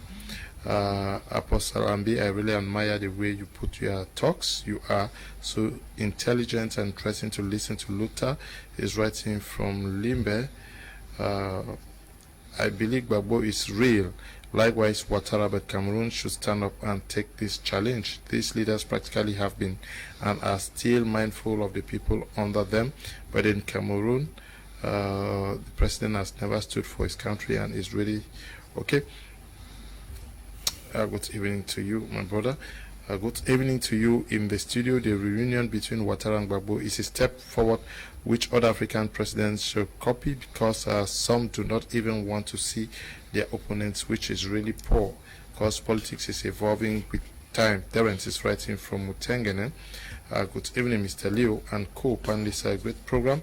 The way forward in Africa is to lead all the masses believed on what they want, right down to the common man, just as Arabs are updated on their geopolitical situations, not one person dictating on what a million should do. Secondly, let Africans build an African armed forces. Okay, I'm watching from Muteng, and a good evening to you, Mr. Liu. This issue is very complicating when France is concerned. For my own opinion, this starts a problem. Ivory Coast, for things to be okay, all the actors and actresses put together, and no divorce, and she takes care for the female gender, then we could be seeing reconciliation. All this is fake.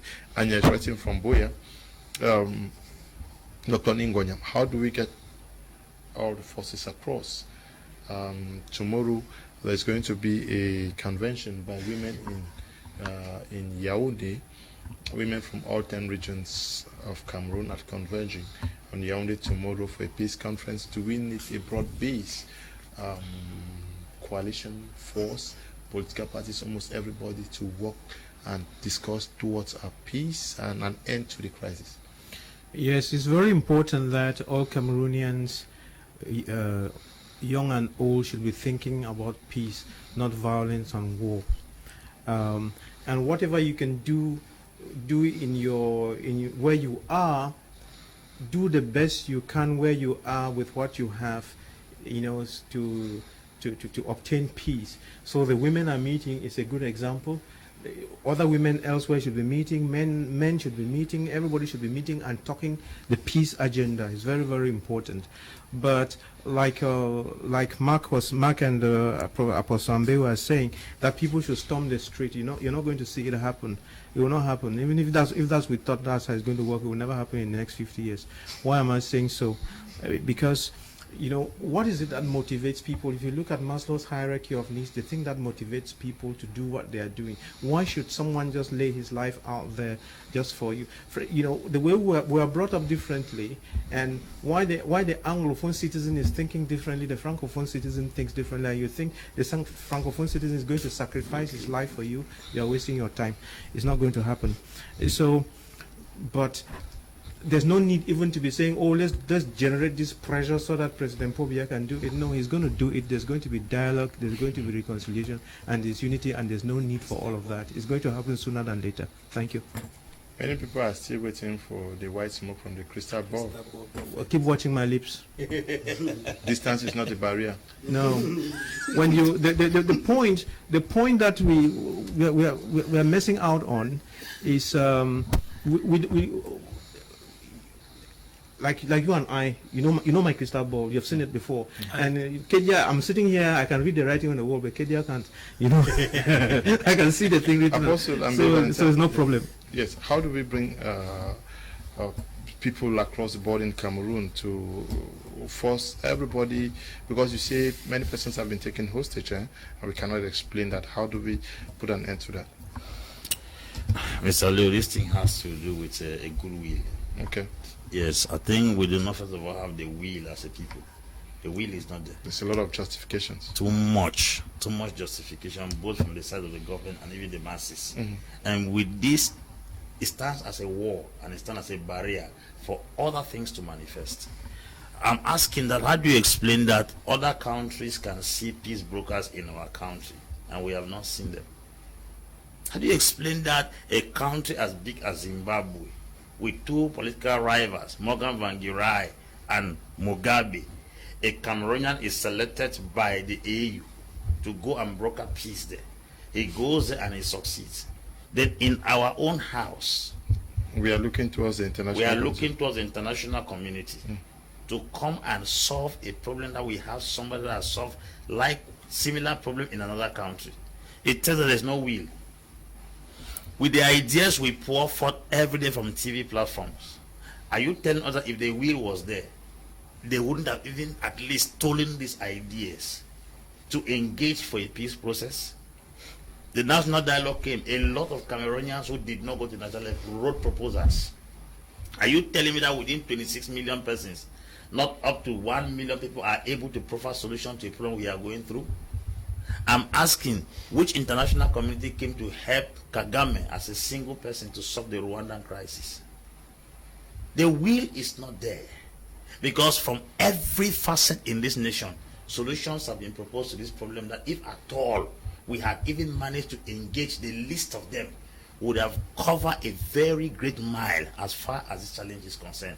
The will is not there. The government does not have the will.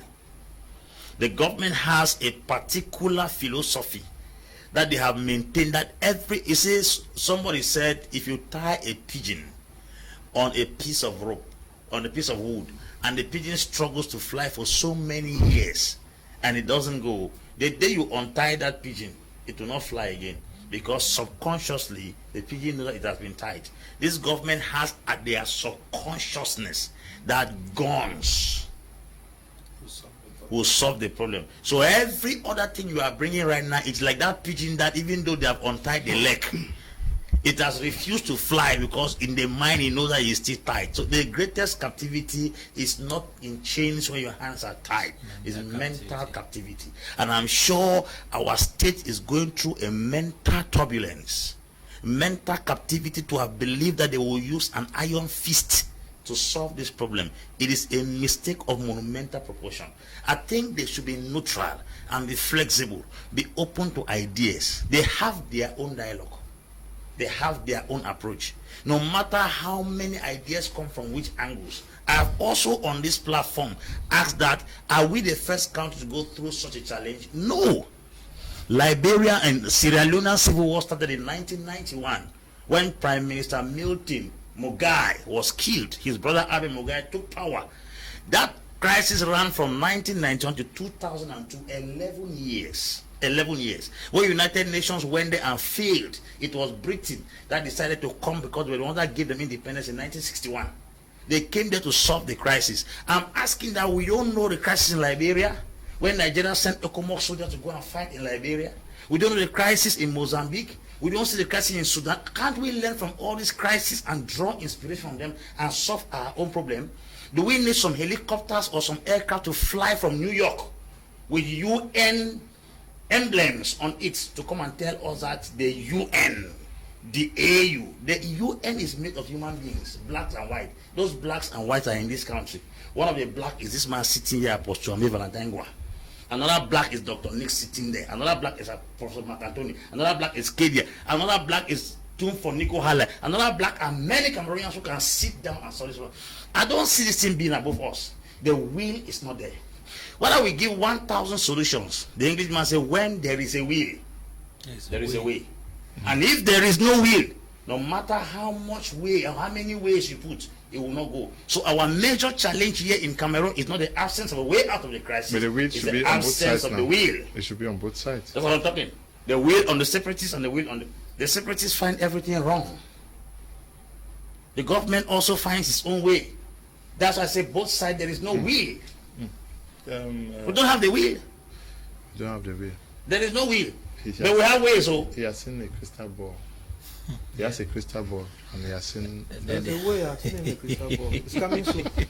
Okay. There is a will. There's a will. We had ways along. There's a time for everything. Dr. Nick, we had ways along out of this crisis. There is no will. There is a time for everything, and the time is now. People are dying now.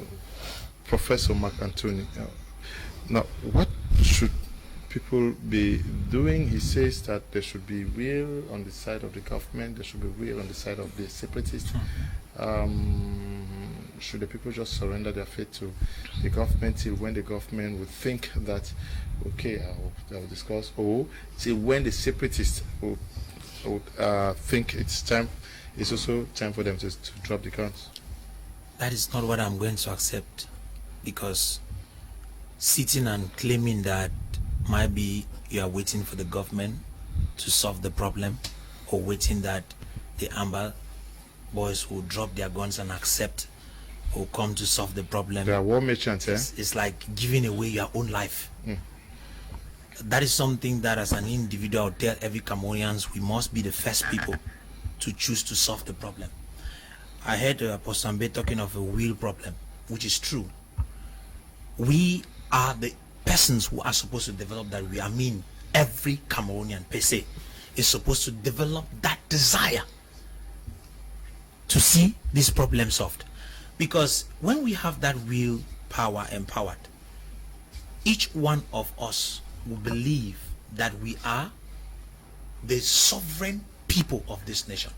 Because I want to make this clear that when we talk of the government doesn't fall from heaven. The government is coming from among the people. The government only exists because of the social contract that existed between the people and the government through that election box. So if we realize that these people whom we have given them our sovereign will and power are unable to solve the problems which are actually affecting us, then we must do something. I've been hearing Dr. Nick talking about the people's problem. We always quote the youth, which is food, basically economic problems, which is very, very true. It's an economic problem. But the truth is that every one of us is gifted with enough that we can transform our own situation. And forget this issue. It is not the government that needs to give you jobs. It's neither the government that needs to give you what to eat. As an individual, you can generate what it takes to sustain yourself as well as maintain a state of peace around your environment. And so if we do not begin as individuals, we will end up not having it because we are expecting it from somewhere. So it must begin with us as individuals. And if the political will is not there, like he's saying, it means we are into this for the next 50 years. For the next 50 years. So it must begin with each one of us. If we accept the responsibility, then at the end of the day, it will affect one another, and before we know, we will choose a government that will be able to solve the problem. We are moving towards elections. By 2025, there's going to be a presidential election again. If we sit here and we are only talking, okay, the government must have a will, the Amber Boys must have the will, at the end of the day, we'll be killed. All of us will die. People will be making billions.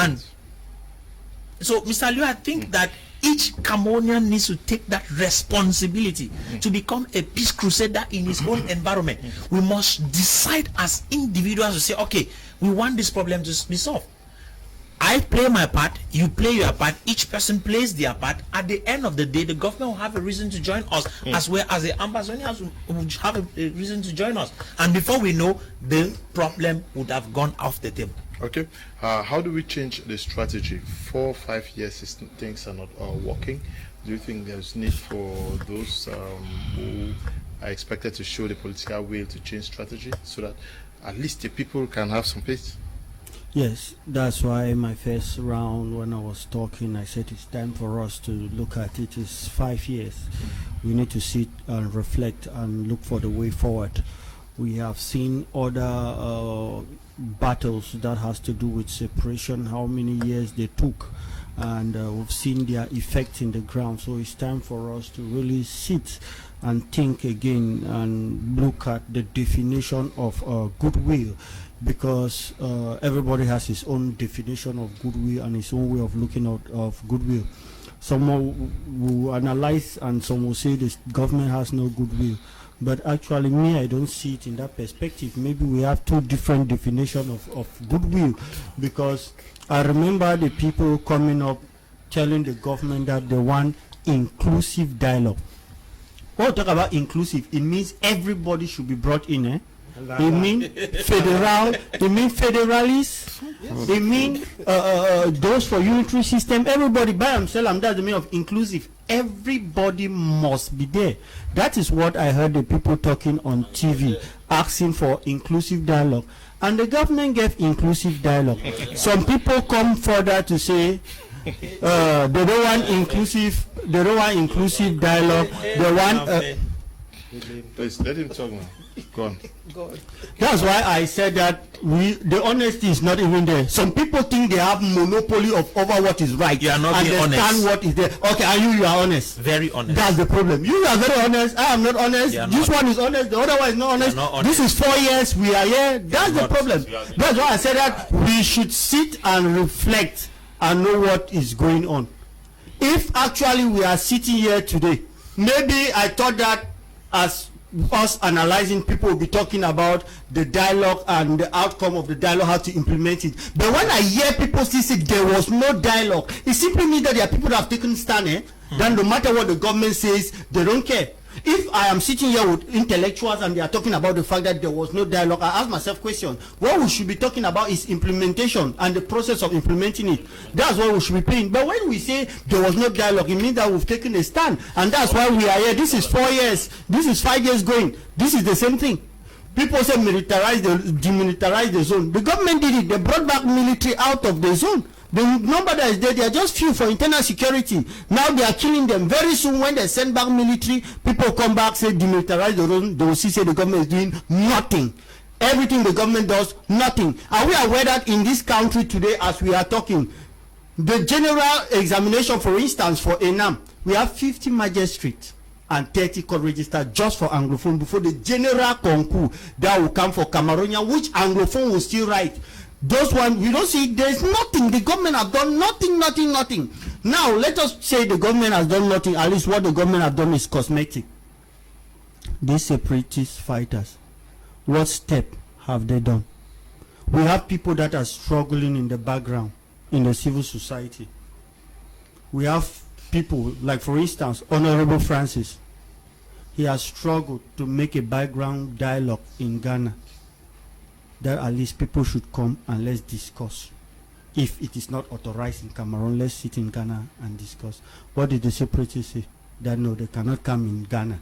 That if any country in Africa, it will be a plot to bring back people in country. Making a dialogue in Europe, America, you can't guarantee those in Cameroon to be part of it. anything step that is done, they frustrate it. And people see them to be honest. People see the government to be dishonest. This is 4 years. We are going to 5 years, and that's how the time is going. When us will sit to rethink again as human beings to look for the way forward, then we'll get the solution. But if we keep saying that everybody is wrong, if somebody from the government brings you just because you have a perspective, the other person is from the CPDM, that person is from the government, everything the person is saying is wrong. Then even when those separatist fighters, there are people that sit on radio, TV, and everywhere, they are even scared to condemn the separatist fighters because they even fear their investment in the Northwest and Southwest, and they know deep inside them. But they will not say that no, they are wrong. But they will support them. I know many people that sit, they will always say, no, the government must dialogue with them just because they know that if you condemn their wrongdoings, they will not feel free to go to the Northwest and to stroll and come back. We will be here. Let us keep condemning each other. This is 4 years. 5 years is going. Time is going. When we will learn to say that, hey, this is where these guys are on their limit. They don't want to. At least, if these guys could have said, okay, fine, let us move one step further to say that, fine, let's talk of federalism.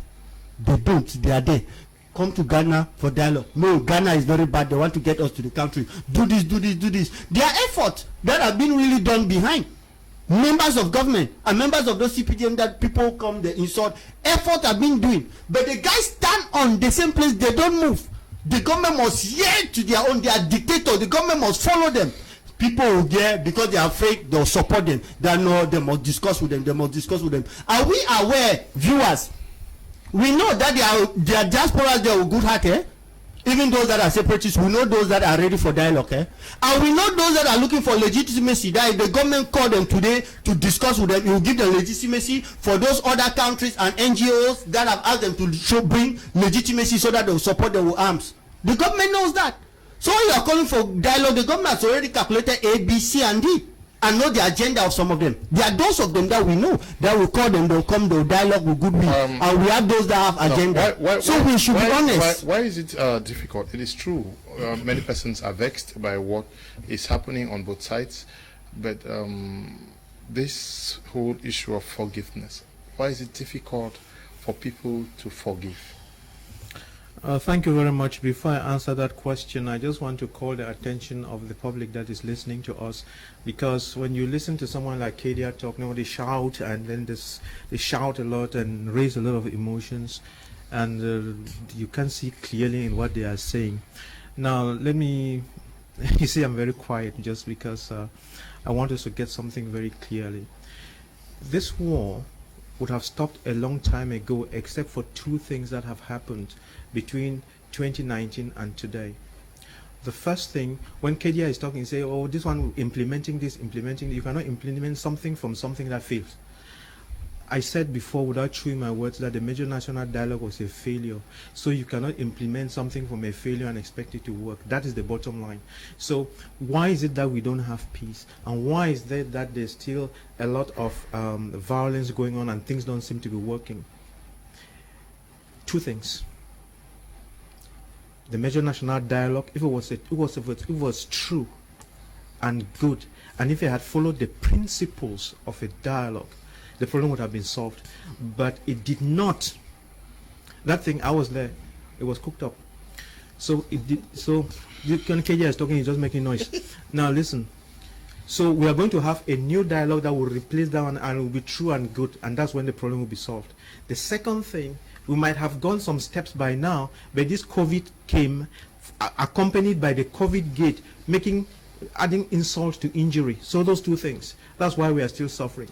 And then when you hear people talking, the government has done this, magistrate, 50, 20, 10, that is not the problem. To be able to solve problems, and when we'll be going to this dialogue, listen very carefully. If you find people like Kedia, they bring you a list of 20 things, look at them very carefully. The government has done this, 1, 2, 3 teachers, bilingual teachers. All of that is nothing. Use principles. I have said it before. You have to think of Parota's rule, is the 80-20 rule. Let me frame the question. We'll be going to a dialogue, might be in this country, might be in another country, wherever. Cameroonians should ask the question. Everybody must ask the question. What is that one thing? If we were to go into there are so many things to discuss at the dialogue. But what is that one item that we should put on the agenda? That if we discuss that one item and get it right, 80% of our problems will be solved. That is the issue. It's not magistrates and all this noise. It's confederation. Don't let me. I'm talking to Cameroonians. Please don't distract me. Oh, listen, Cameroon. Please. Enough with the noise. It's about the form of state. It's very important that Cameroonians discuss the form of state. And once we agree on the acceptable form of state, then Cameroon, the problems in Cameroon will be solved. Everything else would fall in place. And a lot of things would get corrected. That is what will happen, and that's what should happen. And it will be the form of state that would solve the problem. Thank you. Okay. Mr. Leonard, please, 30 seconds. The problem is that when we say the government have done nothing, we insult everything the government have done and say it is nothing. Then the separatists that they are there, they are in the diaspora, they have not make any simple compromise. They have not stand, and they are there. They even kill their own people that they are defending. We don't talk anything about them. We keep them, we protect them, we don't condemn them. But we are there saying that the government is doing nothing. It is not correct. The onus is on the government to solve the problem. In light of the government, so those separatists are free to do what they like. They are not free to do everything, but we have a problem to solve and it must be solved. Yeah, but... yeah, answer your question, I'm listening. No, you've spoken already now. All right, thank you. He spoke after you. Before is it a ping pong game between you, I just want to say, yes. Kedia, I just want to say the problem is not an issue of the Amber Boys. The problem is Cameroonians and the government. They are looking at what needs to be done for them, not what the people whom they did not elect are doing. So we can't misplace priorities. I think we should hold that. Are you saying that if Amber Boys were to kill 6 persons, it is difficult to stop them? No, but something should be done, something should be said, but it's difficult to stop them. Okay, that's what we are saying. Yeah, Apostle Ambe, how do we get everybody on the table? Finish. The women are meeting tomorrow. After the women, they are going to be in Yaoundé for 3 days. Do we need a men's convention after that? Politicians convention? And women are politicians, men are politicians. We just have 3 class of persons. We have the youths, the men and the women.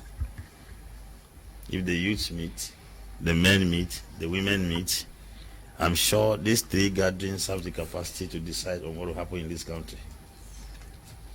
If the youths gather in their numbers, the men gather in their numbers, the women gather in their numbers, they sit down and deliberate and come with proposals to the government and to the separatists on condition that if they refuse,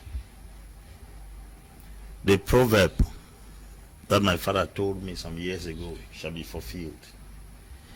That if a man cooks for the community will eat and ask for more. But if the community cooks for a man, you won't be able to finish it. If all the women in this country and the men and the youths put together decide to cook for this government and the separatists, they will create a nation somewhere around Bangladesh to go and settle. It is because the will of the people have not yet been taken into serious consideration. I pray that men gather like this, they gather with a decision to gather effectively. And I'm praying that men also should take the same lead and gather. All this dialogue we are talking here, that dialogue has no future, because a lot of greed, selfishness, personal interest is tied to these dialogues.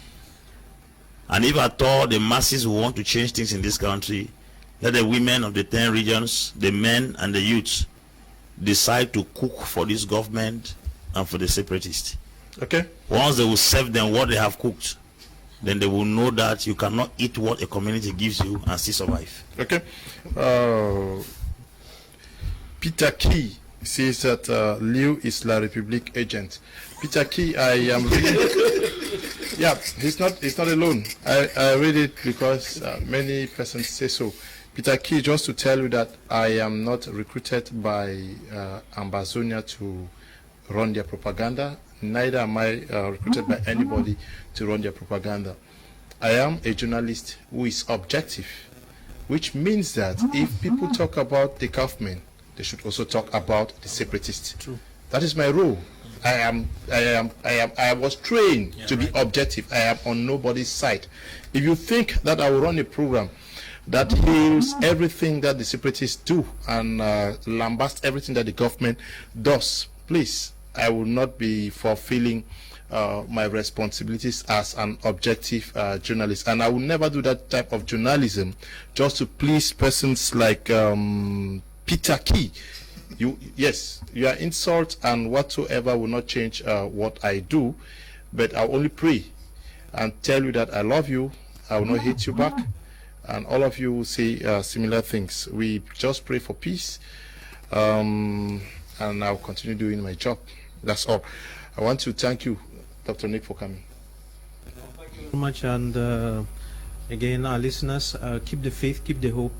There's going to be, in the days ahead, there's going to be a genuine and true dialogue to which Robert Kedia will be invited and many other people, and we'll be discussing the form of state.